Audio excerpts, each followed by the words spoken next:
Are we going? Okay.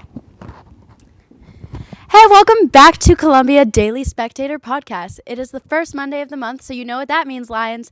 It's time for an alumni spotlight. Who is it? It's Mabel Ping Hua Lee. Who? What year did she attend school here?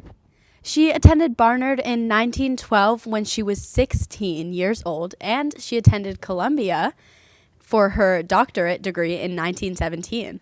Was she born in America? No, she was born in Canton City, China.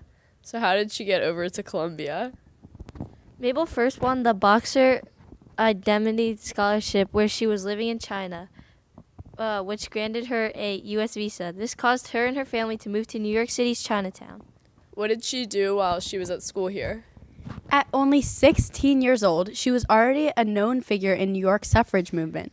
In a 1912 women's suffrage parade, she helped lead over 10,000 people on horseback.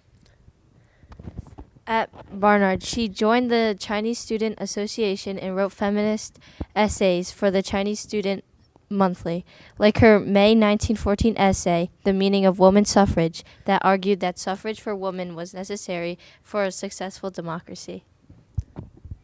After graduating from Barnard College, she was the first Chinese woman to get a PhD in economics from Columbia University.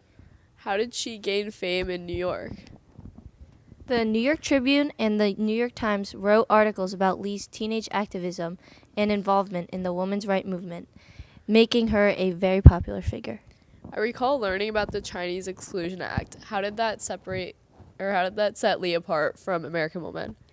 Because even though the 19th Amendment was passed, this act prevented her, along with other Chinese women, from voting and gaining citizenship.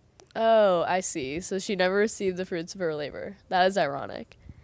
But Lee made sure she was making change in her community, even if she could not vote. How so? In 1915, the Women's Political Union started a suffrage shop and invited Lee to give a speech. The speech urged the Chinese community to promote education for girls and women's civic participation.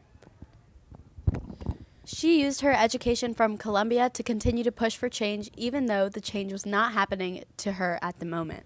Wow, she's so inspiring. I'm surprised more people don't know about her.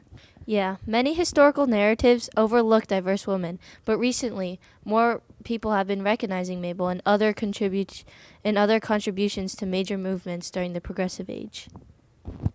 Today, while women's voting rights aren't a major concern, there are other issues. The federal government is taking away many reproductive rights, which is a huge issue for women across the country. I'm sure she would advocate for women to have a choice. It seems like Mabel's story is extremely impactful and helped pave the way for many women after her. And that right there is why we are celebrating her today.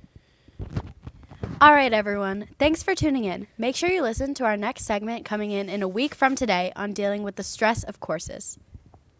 Go Lions!